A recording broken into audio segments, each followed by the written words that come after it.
Olá, queridos, a paz de nosso Senhor e Salvador Jesus Cristo. Vai tudo bem com vocês?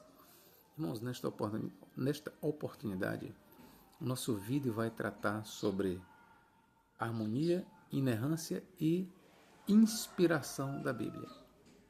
Repito, nós vamos tratar sobre harmonia, inerrância e a inspiração da Bíblia. A Bíblia é realmente a palavra de Deus? Ou a Bíblia contém a palavra de Deus?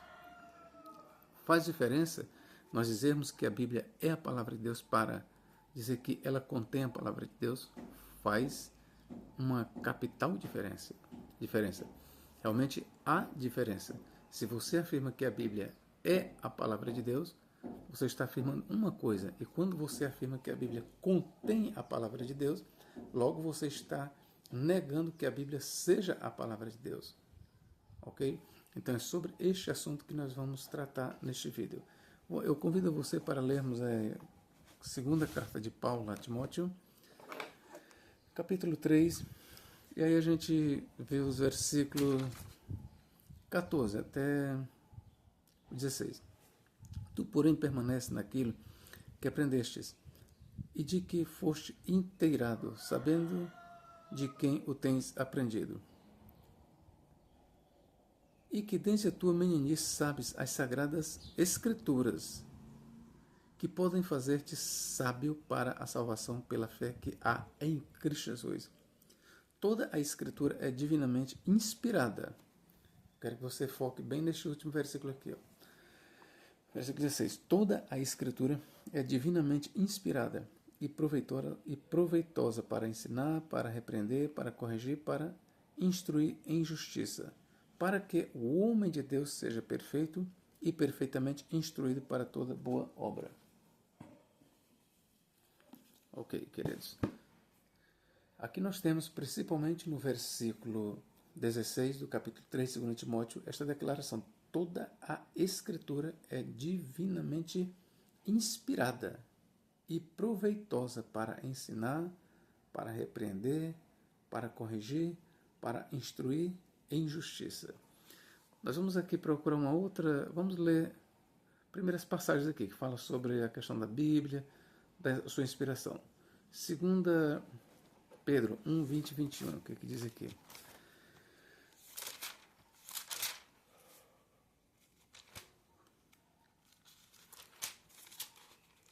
O que Pedro tem a dizer? Sabendo primeiramente isto, que nenhuma profecia da Escritura é de particular interpretação, porque a profecia nunca foi produzida por vontade de homem algum, mas os homens santos de Deus falaram inspirados pelo Espírito Santo. Vamos lá. A primeira declaração que nós temos muito clara, que os homens foram inspirados pelo Espírito Santo, é aqui em 2 Pedro 1, 21, que diz: porque a profecia nunca foi produzida pela vontade de homem algum, mas os homens santos de Deus falaram inspirados pelo Espírito Santo. Ok. Partindo aqui da Bíblia Sagrada, nós podemos afirmar o quê? Que os escritores da Bíblia, todos, eles foram inspirados pelo Espírito Santo. E diga-se de passagem que Pedro aqui ele tem em mente as escrituras do Antigo Testamento. Ok? Ele tem em mente as escrituras do Antigo Testamento. É bem verdade que em algum outro momento ele vai falar dos escritos de Paulo como também escritura. Mas Pedro ele tem em mente aqui, porque a profecia nunca foi produzida por vontade de homem algum. Mas os homens santos falaram inspirados pelo Espírito Santo. Então, o que Pedro tem em mente aqui são as escrituras do Antigo Testamento. Então, vamos partir daqui. Para Pedro, toda a escritura do Antigo Testamento ela foi inspirada pelo Espírito Santo. Ok? Para Pedro, toda a escritura do Antigo Testamento ela foi inspirada pelo Espírito Santo. A partir daí, desta declaração, toda a escritura foi inspirada pelo Espírito Santo, é que se afirma que a Bíblia é a palavra de Deus. Por quê? Porque se toda a Escritura foi inspirada pelo Espírito Santo, logo toda a Escritura é a palavra de Deus. Aí quando a gente volta aqui para Timóteo, onde eu li para os senhores, toda a Escritura, e aqui ele está falando de toda a Escritura, e é do Antigo Testamento, toda a Escritura é divinamente inspirada. Toda a Escritura é divinamente inspirada e proveitosa para ensinar, para repreender, para corrigir, para instruir em justiça. Então, tanto Pedro como Paulo, eles dizem que toda a Escritura, e no caso aqui a Escritura do Antigo Testamento, ela é inspirada. Ou seja, os 39 livros do Antigo Testamento, os 39 livros que compõem o Antigo Testamento, eles são escrituras inspiradas pelo Espírito Santo. Ok, queridos? Vamos aqui também Romanos 15. O que Paulo diz aqui para nós?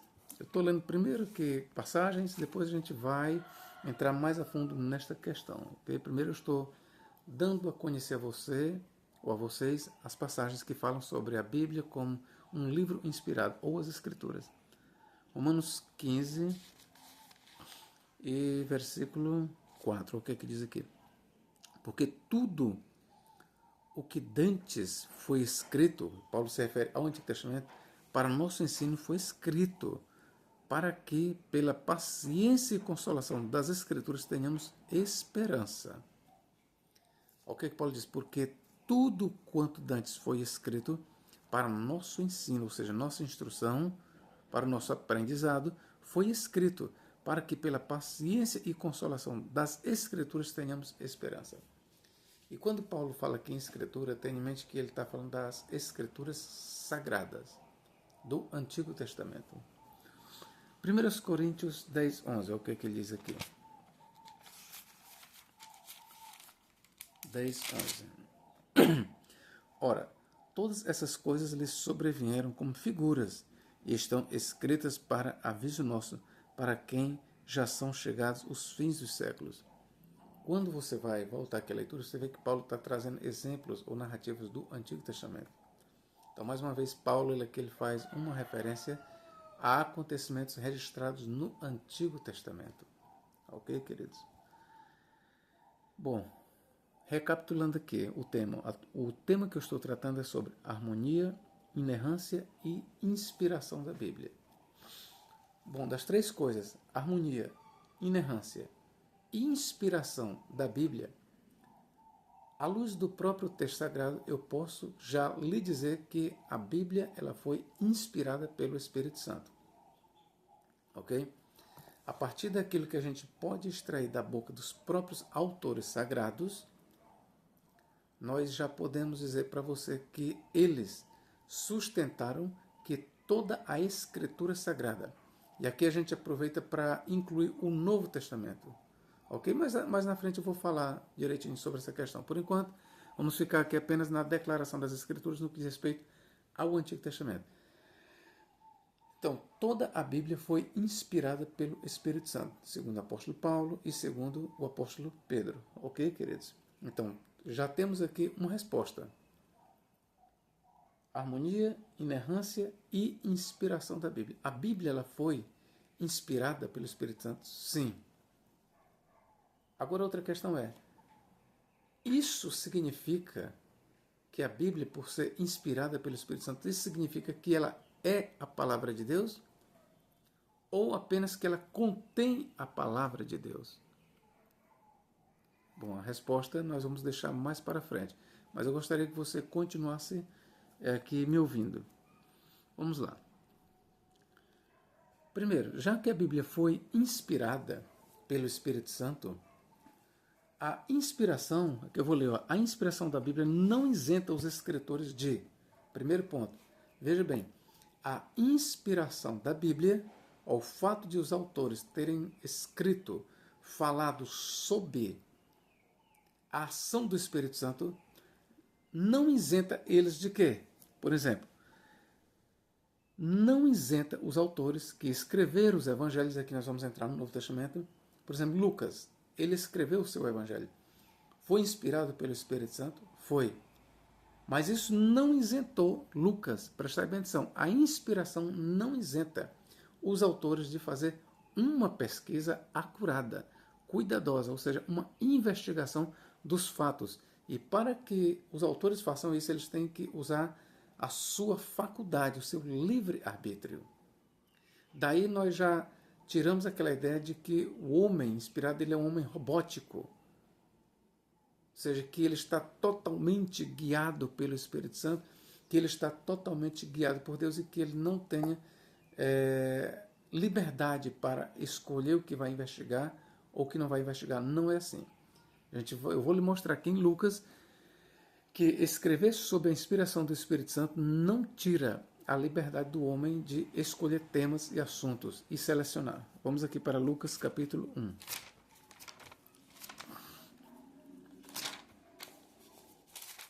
Lucas capítulo 1, versos 1 a 4.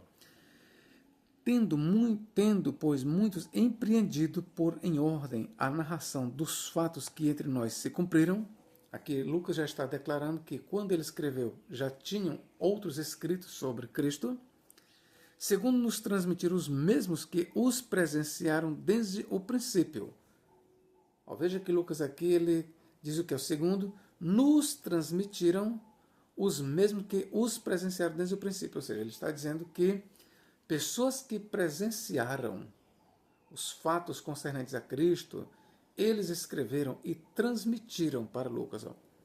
Segundo nos transmitiram os mesmos que os presenciaram desde o princípio e foram ministros da palavra. Essas pessoas não só transmitiram o que presenciaram, mas também eles foram ministros da palavra.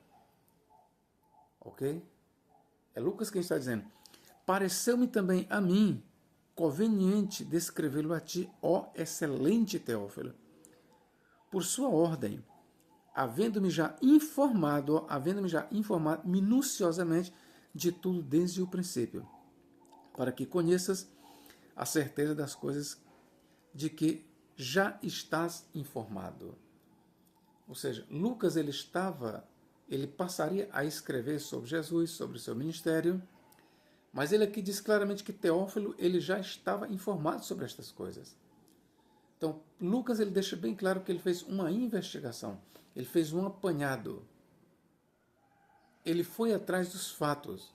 Lucas ele diz que muitos já tinham empreendido isso, já tinham feito isso, e pareceu também conveniente a ele, Lucas, escrever. Então, entenda que, irmãos, Lucas ele era inspirado pelo Espírito Santo, sim, mas a inspiração de Lucas, que vinha do Espírito Santo, não o impediu ele de fazer uma investigação. Não impediu Lucas de procurar com cuidado como foi que se deu as coisas concernentes a Cristo, ao ministério de Cristo e assim por diante. Então é necessário que nós entendamos que quando a gente fala os escritores foram inspirados pelo Espírito Santo, isso não significa que eles foram robotizados. Isso não significa, ok? Eles não perderam as suas faculdades, eles não perderam as suas capacidades mentais, psíquicas de investigar o assunto. Não perderam. Vamos aqui, Atos 1:12. Na sequência aqui, o que Lucas diz também. O mesmo escritor, pelo menos, do Evangelho de Lucas.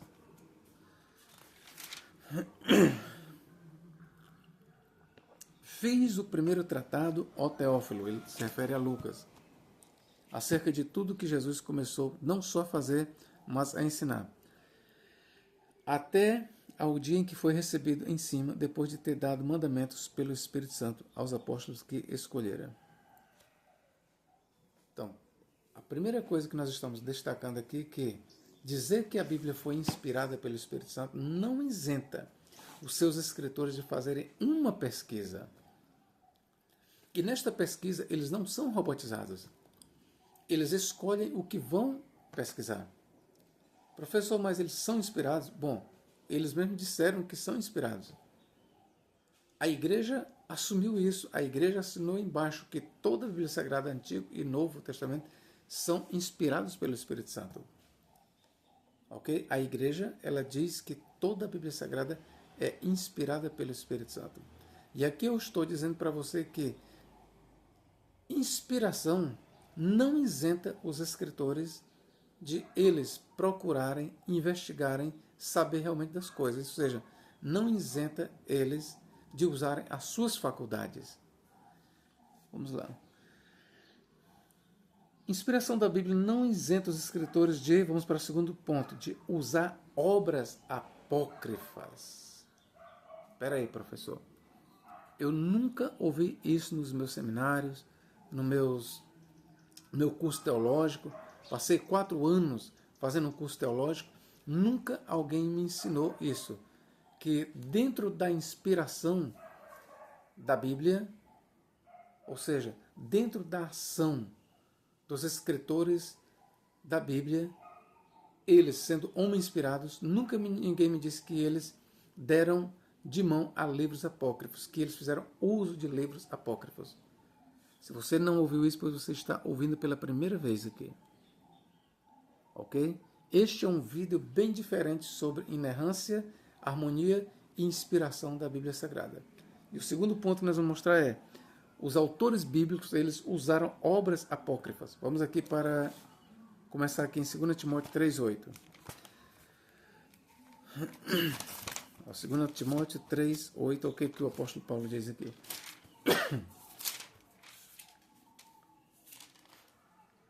E como Janes e Jambres resistiram a Moisés, assim também estes resistem à verdade, sendo homens corruptos de entendimento e réprobos quanto à fé. Quem foi Janes e Jambres aqui? Quando Paulo dizia como Janes e Jambres resistiram a Moisés, quem é que Paulo tinha em mente? Ora, se você já leu o Antigo Testamento, então você vai saber que Paulo está falando aqui dos feiticeiros que resistiram a Moisés, os dois. Só que quando você vai para as páginas do Antigo Testamento, você não encontra os nomes dos feiticeiros. Em nenhum lugar do Antigo Testamento, os feiticeiros, os magos do Egito que resistiram a Moisés, eles são chamados pelos nomes. E aqui é onde entra esta pergunta: e como foi que Paulo chegou a este conhecimento? Bom, você poderá dizer, Paulo foi inspirado, foi revelado pelo Espírito Santo. Isso é você que está dizendo.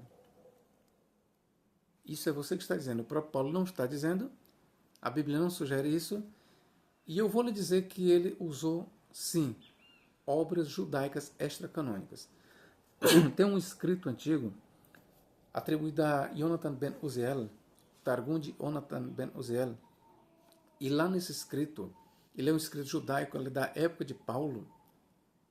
Enfim, a tradição judaica da época de Paulo, ela dava os nomes aos magos. Na tradição judaica, principalmente no Targum de Jonathan ben Uziel, nós encontramos que os nomes dos magos eram Janes e Jambres, que aportuguesado é Janes e Jambres. Então não foi por uma revelação que Paulo soube dos nomes deles, mas Paulo tinha em mãos obras judaicas extracanônicas. Ok, queridos? Então o apóstolo Paulo, ele não conhecia apenas o Antigo Testamento e ele não usava apenas o Antigo Testamento, mas ele deu de mão a uma tradição por escrito que falava que os nomes dos feiticeiros que resistiram a Moisés eram Janes e Jambres, ou seja, Janes e Jambres, ok? Então, inspiração da Bíblia não impede os escritores de usarem obras apócrifas e extracanônicas. Judas 6, o que que Judas diz aqui? Ó? Vou ler para você.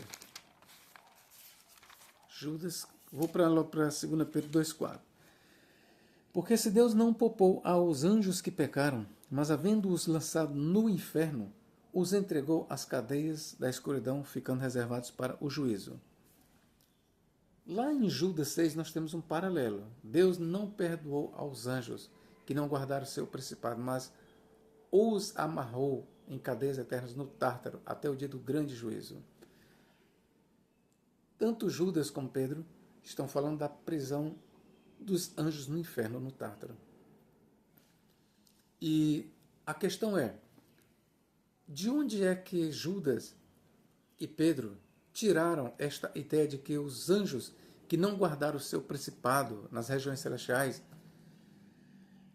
foram sentenciados e estão presos no inferno? De onde é que Judas e Pedro tiraram isso? Quando você vai para o Antigo Testamento, você não lê nenhum relato sobre a prisão dos anjos no inferno. E de onde é que Pedro e Judas tiraram isso? Aí você pode dizer, não, eles foram revelados. Não, eles não foram revelados. Eles tiraram de algum escrito. Sabe de onde? Você vai encontrar o relato da prisão dos anjos no inferno. Aqueles anjos que pecaram com mulheres, que transgrediram o mandamento de Deus e que vieram para a terra e que entraram as filhas dos homens e delas geraram gigantes, procriaram gigantes. Este relato você vai encontrar nos livros de Enoque e Jubileus, que são as duas obras mais antigas, pseudepígrafes do Antigo Testamento. Foi exatamente nestas obras que tanto Pedro como Judas eles deram de mão. Eles tinham em mão o livro de Enoque e talvez, e com certeza, o livro de Jubileus. É no livro de Enoque e no livro de Jubileus que fala, prestai bem atenção, que fala que os anjos que não guardaram o seu principado, mas se macularam com as mulheres aqui na terra, eles pecaram contra Deus e assim eles foram sentenciados, estão presos no inferno, aguardando o dia do julgamento. Ora, meu irmão, qualquer uma pessoa que leia a Bíblia Sagrada, que conheça o Antigo Testamento, é óbvio que ele não vai encontrar este relato da prisão dos anjos no Antigo Testamento. E qualquer um que conheça essas obras apócrifas, Jubileus e o livro de Enoque, ele vai ver então que Pedro e Judas deram de mão a estes relatos. Então, Pedro e Judas, eles foram inspirados pelo Espírito Santo. A Epístola de Pedro e a Epístola de Judas são escritos inspirados pelo Espírito Santo? São. Segundo Pedro 1, 20 e 21, ele declara isso para a escritura do Antigo Testamento e a própria igreja declarou isso para o próprio escrito de Pedro, no 2 Pedro. Ora, se toda a Bíblia Sagrada é inspirada pelo Espírito Santo, e aqui eu estou lhe provando, estou lhe dizendo que eles usaram obras apócrifas, então a gente tem que admitir o seguinte: inspiração da Escritura não isenta os escritores de usarem livros apócrifos ou pseudepígrafes. Não isenta. E eu estou lhe mostrando aqui que Judas e Pedro, ao falarem da prisão dos anjos caídos, eles estavam citando indiretamente, claro, apenas relatando, mas eles citaram os livros de Enoque e de Jubileus, porque este quadro dos anjos caídos é tirado dos livros de Enoque e de Jubileus e de outras obras do Segundo Tempo, por exemplo. O Testamento dos 12 Patriarcas, ele fala também nos anjos caídos que foram aprisionados, os mesmos que se macularam com mulheres. Apocalipse de Baruque também fala nos anjos que estão presos no Tártaro, que se macularam com mulheres, ok? Vamos ainda aqui para Judas. Judas, já que eu estou em Judas, vou aproveitar e ler a passagem que eu falei para vocês aqui. Judas, capítulo 6. E aos anjos que não guardaram o seu principado, mas deixaram a sua própria habitação, reservou na escuridão em prisões eternas até ao juízo daquele grande dia.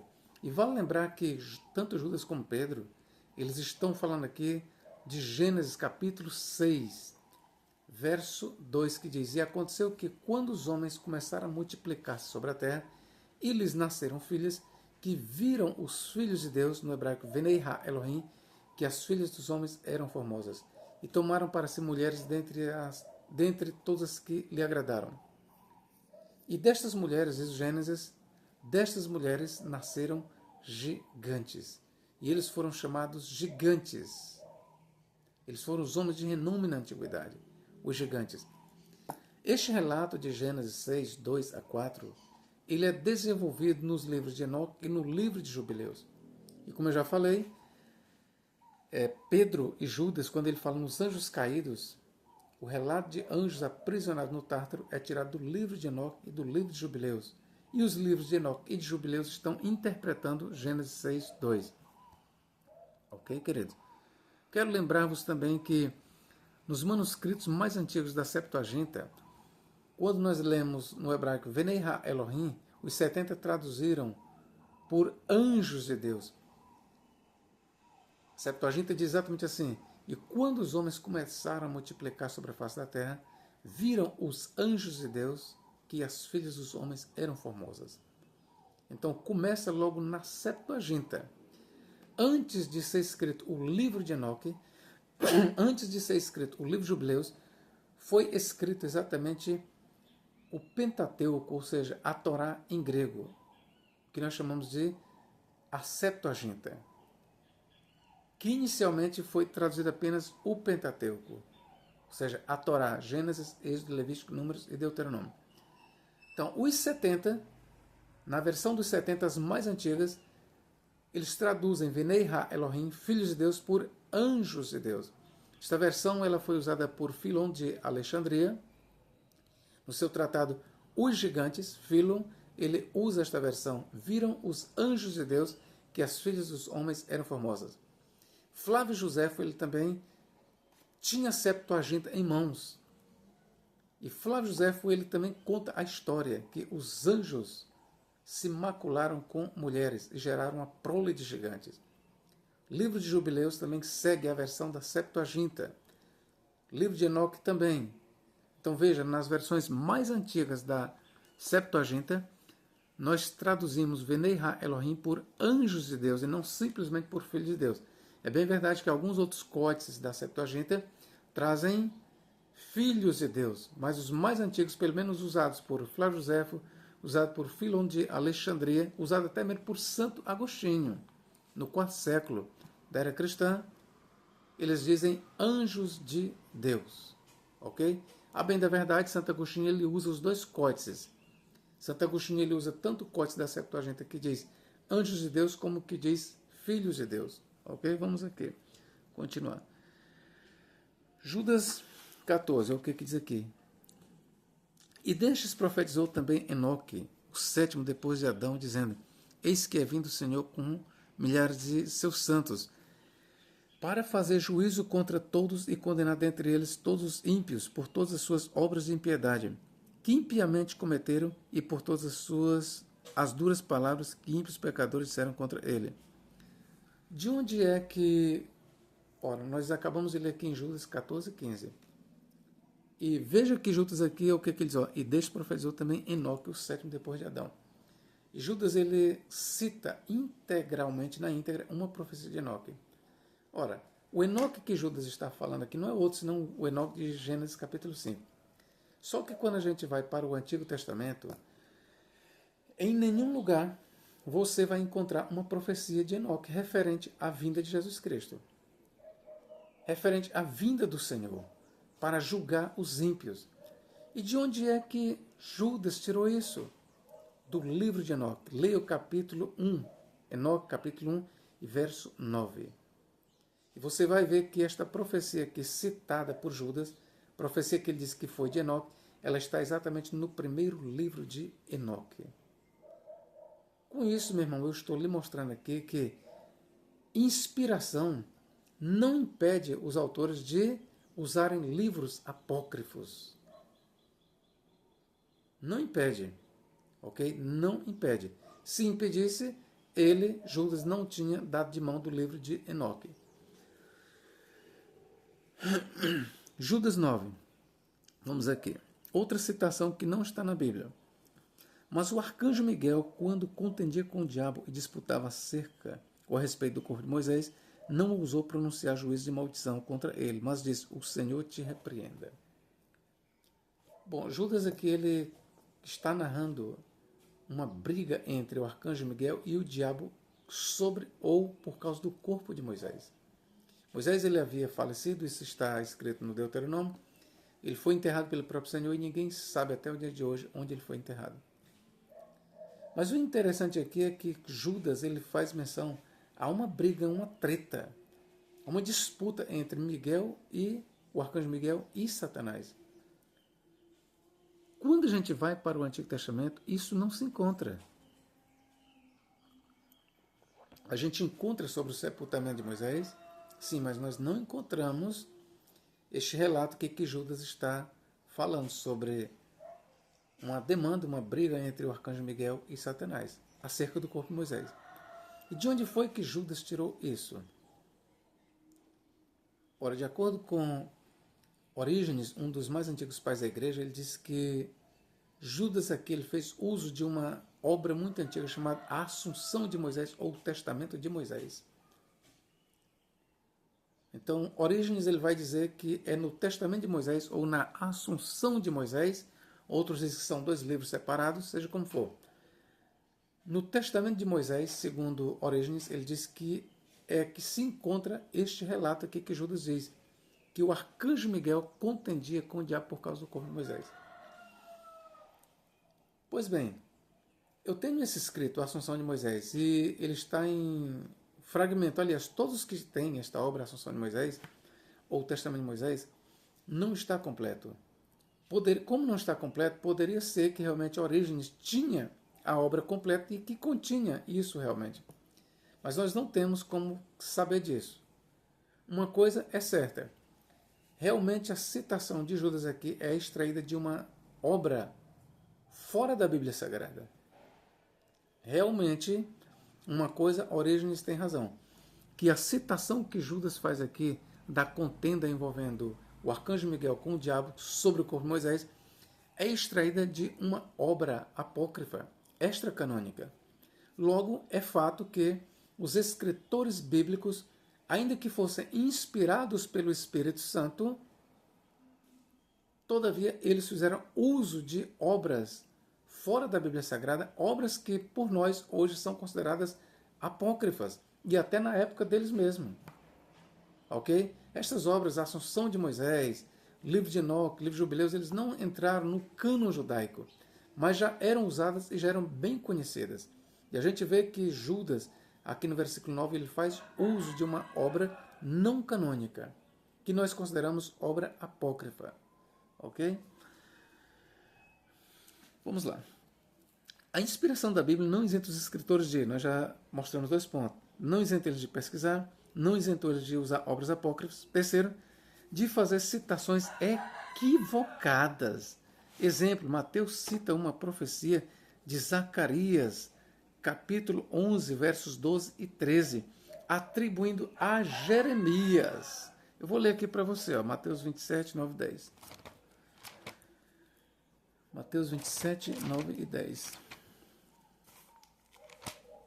Mateus capítulo 27. O que Mateus diz? Então se realizou o que fora anunciado pelo profeta Jeremias, que diz: E tomaram as 30 moedas de prata, o preço daquele que foi avaliado, o qual os filhos de Israel avaliaram, e deram-nas pelo campo do oleiro, segundo o que o Senhor me determinou. Veja que Mateus aqui, ele está dizendo aqui, ó, então se realizou o que fora anunciado pelo profeta Jeremias. Ou seja, ele cita uma profecia e ele diz que é de Jeremias. Só que esta profecia aqui, que Mateus diz ou atribui a Jeremias, na verdade ela está em Zacarias capítulo 11, versos 12 e 13. Ó. E ela não é citada por Jeremias. Tá bom? Se fosse, tudo bem, mas ela não é citada. Essa profecia ela não existe no livro de Jeremias, mas sim de Zacarias. Capítulo 11, versos 12 e 13. Ó. Porque eu lhes disse, parece bem aos vossos olhos, dai-me o meu salário, e se não, deixai-o. E pesaram o meu salário, 30 moedas de prata. O Senhor, pois, disse-me, arroja isso ao oleiro, esse belo preço em que foi avaliado por eles. E tomei as 30 moedas de prata e as arrojei ao oleiro na casa do Senhor. Então, como você está vendo aqui, a profecia que Mateus atribui a Jeremias, na verdade, ela é de Zacarias e não de Jeremias. Então, isso aqui está dentro do que nós poderíamos dizer... Bom, eu não vou classificar isso como um erro, tá certo? Mas como um equívoco. Mateus ele foi inspirado pelo Espírito Santo? Sim. Mas ele está livre de cometer equívocos, citações equivocadas? Não. Aqui, ó, fazer citações equivocadas. Exemplo, Mateus cita uma profecia de Zacarias, que está no capítulo 11, versos 12 e 13, o que eu já li, atribuindo a Jeremias. O evangelista Marcos também faz o mesmo. É só você ver aqui, ó, Marcos capítulo 1. Vamos aqui para Marcos. Marcos capítulo 1, versos 2 e 3. Ó. Como está escrito nos profetas, eis que envio o meu anjo ante a tua face, o qual preparará o teu caminho diante de ti. Voz do que clama no deserto, preparai o caminho do Senhor, endireitai suas veredas. Como está escrito nos profetas. Bom, aqui realmente, a bem da verdade, ele aqui não diz quais são os profetas, ok? Então não vamos considerar isso tanto como erro. Porém, isso não está escrito nos profetas, e sim no profeta Malaquias, ok? Só conferir, aliás, eis que envio o meu anjo. Queridos, espera bem, deixa eu ver bem aqui numa outra versão aqui. Eu fiz o estudo levando em conta uma versão, deixa eu ver aqui uma outra versão aqui. Porque você está dizendo os profetas. Vamos aqui para Marcos, aqui numa outra versão de Almeida. Marcos capítulo 1. Pronto, é isso aqui, ó. Como está escrito no profeta Isaías, eis que eu envio o meu anjo ante a tua face, o qual preparará o teu caminho diante de ti. Bom, esta citação aqui, ela não está em Isaías, ok? Não. Esta citação aqui, ela está, ou melhor, ela não está, eis que envio o meu anjo ante a tua face, o qual preparará o teu caminho diante de ti. Essa citação, ela não está no profeta Isaías, ela está em Malaquias 3:1, ok, queridos? Ela está em Malaquias 3:1. Mas vamos em seguida. Voz do que clama no deserto, preparai o caminho do Senhor, endireitai suas veredas. Agora, esta segunda citação aqui, realmente ela está no profeta Isaías. É só você ler Isaías 40, versículo 3. De qualquer forma, se nós perguntamos, como está escrito no profeta Isaías, eis que eu envio o meu anjo ante a tua face, o qual preparará o teu caminho diante de ti. Isso está escrito no profeta Isaías? Não. Isso está escrito em Malaquias 3:1. Agora, a segunda parte, voz do que clama no deserto, que é uma segunda citação, preparai o caminho do Senhor, endireitai suas veredas. Isso sim está escrito no profeta Malaquias, o qual ele não faz nome. De qualquer forma, foi um equívoco? Foi, porque se a profecia não está em Isaías, mas ele disse que está em Isaías, então ele se equivocou. A profecia existe sim, mas ele se equivocou. Ok? Marcos, ele cometeu um equívoco. Vamos lá. Quarto, a inspiração da Bíblia não isenta os escritores de... Quarto, Estevão disse que Abraão deixou Harã depois da morte de seu pai. Vamos aqui para Atos. Eu não sei se vai dar tempo eu botar tudo, colocar tudo neste vídeo. Se não der, eu vou fazer um outro vídeo. Atos capítulo 2. 7, aliás. Versos 2 a 4. E ele disse, homens, irmãos e pais, ouvir. O Deus da glória apareceu a nosso pai Abraão, estando na Mesopotâmia, antes de habitar em Harã. E disse-lhe, sai da tua terra e dentre a tua parentela e dirige a terra que eu te mostrar. Então saiu da terra dos caldeus e habitou em Harã. E dali, depois que seu pai faleceu, Deus o trouxe para esta terra em que habitais. Vamos lá. Estevão disse que Abraão deixou Harã depois da morte de seu pai. Estevão, ele interpretando a escritura do Antigo Testamento, em Gênesis capítulo 11 e 12, ele diz que Abraão saiu de Harã depois que seu pai morreu. Mas no relato de Gênesis, confere Gênesis 12, 4, no relato de Gênesis, vamos lá para Gênesis. Prestar bem atenção, queridos, isso aqui. Gênesis 12, 4, o que se diz aqui? Assim partiu Abraão como o Senhor lhe tinha dito, e foi Ló com ele. E era Abraão da idade de 75 anos quando saiu de Harã. Eu quero só que você grave isso. Quantos anos tinha Abraão quando saiu de Harã? 75 anos. Quantos anos tinha Terá, o pai de Abraão, quando gerou Abraão? Terá tinha 70 anos. Então, grave bem. Se Terá tinha 70 anos e Abraão tinha 75 anos quando saiu de Harã, logo Terá tinha o quê? 70. Com 75 de Abraão, faz 145. Então, Terá, o pai de Abraão, tinha 145 anos quando Abraão deixou Harã. Estevão diz que quando Abraão saiu de Harã, o seu pai havia falecido. Só que quando a gente vai para a matemática, isto não é verdade. Por que eu sei? Ora, se Harã, ou melhor, se Terá, o pai de Abraão, tinha 145 anos quando Abraão saiu de Harã, ele viveu ainda mais 60 anos depois que Abraão saiu de Harã. Por que eu sei? Porque a Bíblia diz que Terá viveu 205 anos. Olha o que diz aqui, ó. Gênesis 11, 32. Ó, vou começar para você entender aqui, ó. Gênesis, capítulo 11, 31 em diante. Ó. E tomou Terá a Abraão seu filho, e a Ló, filho de Harã, filho de seu filho, e a Sarai, sua nora, mulher de seu filho, Abraão, e saiu com eles de Ur dos Caldeus, ó, ele saiu de Ur dos Caldeus, para ir à terra de Canaã. Ó, e vieram até Harã, só que antes de chegar em Canaã, eles pararam em Harã, e habitaram ali. Está escrito isso, ó. E foram os dias de Terá, ó, o autor aqui, ele não continua a narrativa da habitação, ele só conclui assim, ó.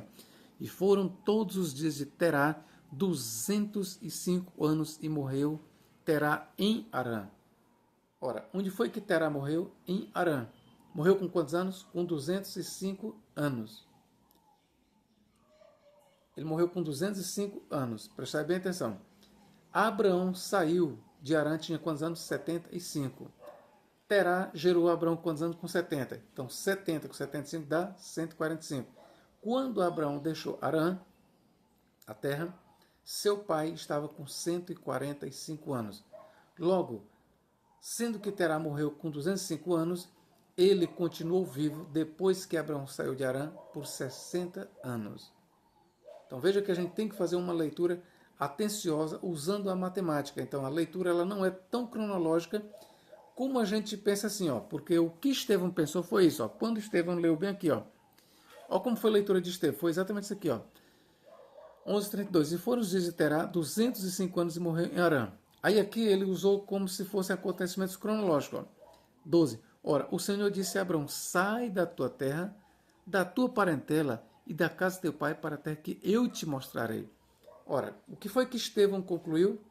Que esta ordem, sai da tua terra. Ora, o Senhor disse a Abraão: sai da tua terra, da tua parentela e da casa de teu pai para a terra que eu te mostrarei. Ele concluiu que esta ordem de Deus aqui, para ele sair da terra, se deu depois da morte de Terá, com 205 anos. Na verdade, não. Terá, depois que Deus deu esta ordem para Abraão em Gênesis 12, Terá ainda viveu 60 anos. Ok? Vamos continuar. Estevão disse que Abraão deixou Harã depois da morte de seu pai, Terá. Atos 7, 2, 4. Mas no relato de Gênesis, confere Gênesis 12, 4, Abraão tinha 75 anos quando deixou Harã. Em Gênesis 11, 26, está escrito que Terá, aos 70 anos, gerou a Abraão. Em Gênesis 11, 32, está escrito que Terá viveu 205 anos e morreu em Harã. Pela contagem, vê Gênesis 11, 26, 12, 4, chegamos à conclusão que Terá tinha 140 anos quando Abraão, aos 75 anos, deixou Harã. Vê Gênesis 12, 4. Isto significa que Terá viveu ainda 60 anos em Harã depois da partida de Abraão para a terra de Canaã. Vê Gênesis 12, 4 a 5. Nesta conclusão é que Estevão se equivocou na narrativa. Ok, queridos? Pergunta aqui. Estevão se equivocou ou não se equivocou? É claro que ele se equivocou. Ele fez uma leitura superficial entre os capítulos 11 e 12 de Gênesis. Esta é a verdade. Estevão, ele se equivocou. Mas ele não era um homem cheio do Espírito Santo. O próprio livro de Atos diz que ele era cheio do Espírito Santo. Mas isso não o isentou de cometer um equívoco. Ok?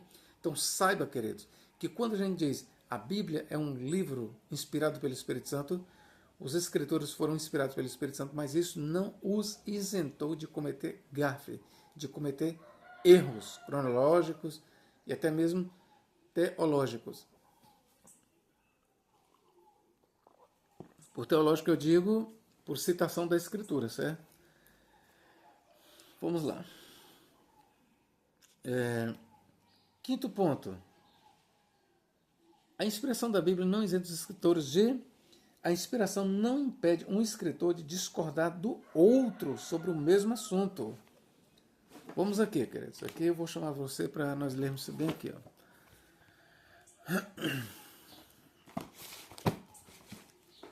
Tá bem aqui. Trazer esta Bíblia aqui para cá. Marcos capítulo 1 e versículo 14. Olha o que Marcos diz. 1, 14 e 15. E depois que João foi entregue à prisão...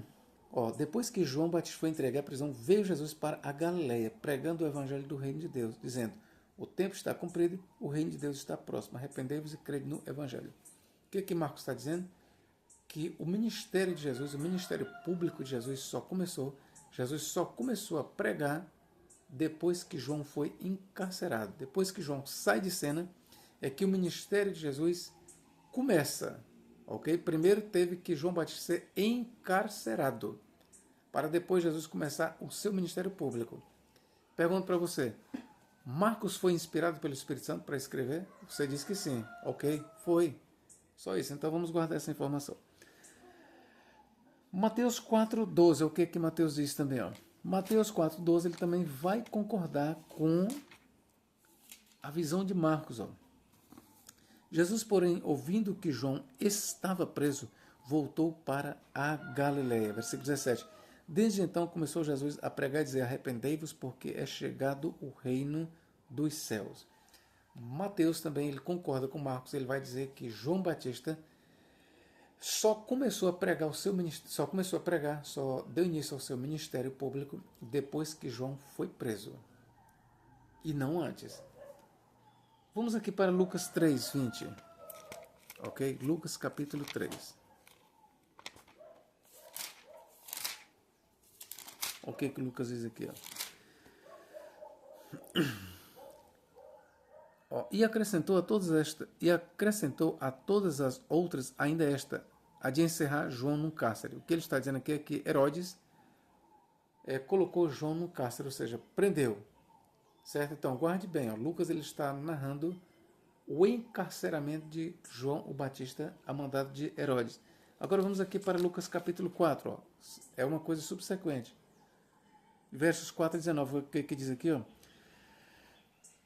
Então, pela virtude do Espírito Santo, voltou Jesus para a Galileia. E isso aconteceu depois do encarceramento de João Batista. E a sua fama correu por todas as terras em derredor. E ensinava nas suas sinagogas, e por todos era louvado. E chegando a Nazaré, onde fora criado, entrou num dia de sábado, segundo o seu costume, na sinagoga, e levantou-se para ler. E foi-lhe dado o livro do profeta Isaías, e quando abriu o livro, achou o lugar em que estava escrito. E aí o restante você já sabe. Bom, aqui Lucas ele está narrando o começo do ministério de Jesus Cristo. E veja que tanto Mateus, Marcos e Lucas, eles dizem claramente que Jesus ele só começa a pregar depois do encarceramento de João Batista. Aí eu pergunto para vocês, Mateus, Marcos e Lucas escreveram sob a inspiração do Espírito Santo? Você vai dizer sim. Então guarde isso. Que nós estamos na parte da harmonia bíblica. Será que um escritor ele pode entrar em choque com o outro escritor bíblico? Será? Pois eu vou lhe mostrar que sim. Eu vou lhe mostrar que o evangelista João, o autor do quarto evangelho, ele discordou da posição de Mateus, Marcos e Lucas sobre o tempo de Jesus começar o seu ministério. Enquanto Marcos, Mateus e Lucas dizem que Jesus só começou a pregar, a fazer discípulos, ou seja, começou o seu ministério só depois do encarceramento de João, João diz o contrário. João vai mostrar que Jesus começou a pregar antes do encarceramento de João Batista. Vamos aqui para João capítulo 3. Olha o que diz aqui. João capítulo 3, verso 22 e 24. Olha o que diz aqui. Depois disso, Ó, depois disso, foi Jesus com os seus discípulos para a terra da Judéia. E estava ali com eles e batizava. Ora, João batizava também em Enom, junto a Salim, porque havia ali muitas águas, e vinham ali e eram batizados, porque ainda João não tinha sido lançado na prisão. Ora, meu irmão, perceba que, aqui eu lhe pergunto, você acredita que o evangelista João, o autor do quarto evangelho, foi inspirado pelo Espírito Santo? Certo. Então, você também acredita que o Espírito Santo inspirou Mateus, Marcos e Lucas? Sim. Então, você acredita que os quatro foram inspirados pelo Espírito Santo, correto? Certo. Então, eu estou lhe mostrando que ser inspirado pelo Espírito Santo não isenta o autor de discordar do outro. Porque aqui na narrativa de João, ele está dizendo claramente o contrário do que Mateus, Marcos e Lucas disseram.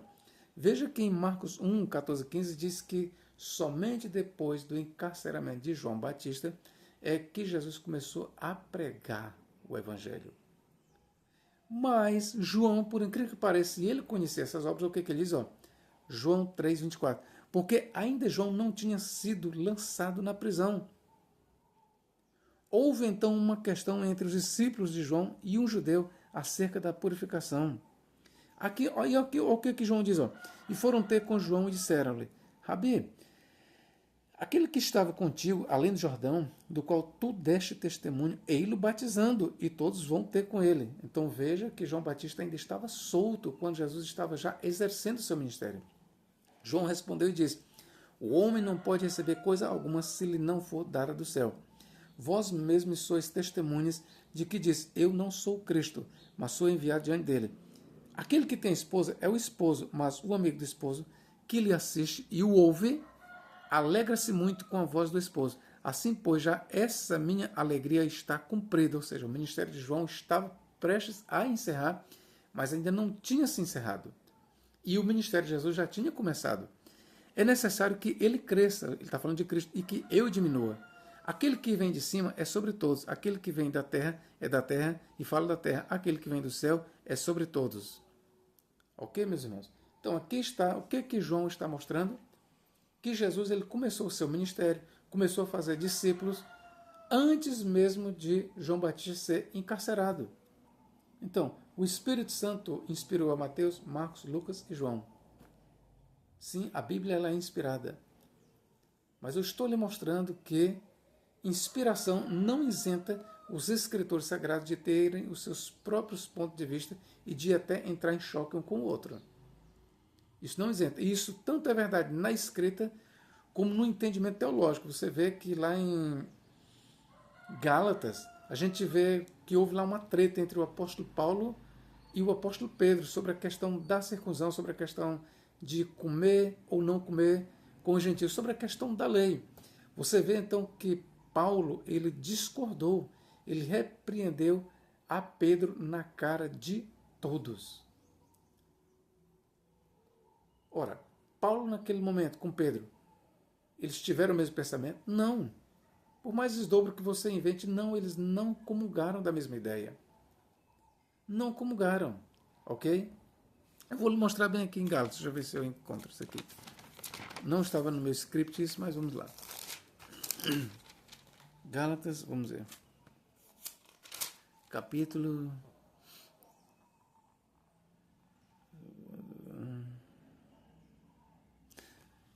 Vamos ver aqui, depois para 3 anos, se não foi... Paulo, capítulo 2. O que ele diz aqui, ó? Vê o que ele diz aqui, deixa eu ver se eu encontro aqui. Ó, Gálatas, capítulo 2, ó. 6. E quanto àqueles que parecem ser alguma coisa, quais tenham sido no outro tempo, não se me dá. Deus não aceita a aparência do homem. Esses digo que parecem ser alguma coisa, nada me comunicaram. Antes, pelo contrário, quando viram que o evangelho da incircuncisão me estava confiado, como a Pedro o da circuncisão, porque aquele que operou eficazmente em Pedro, para o apostolado da circuncisão, esse operou também em mim com eficácia para com os gentios.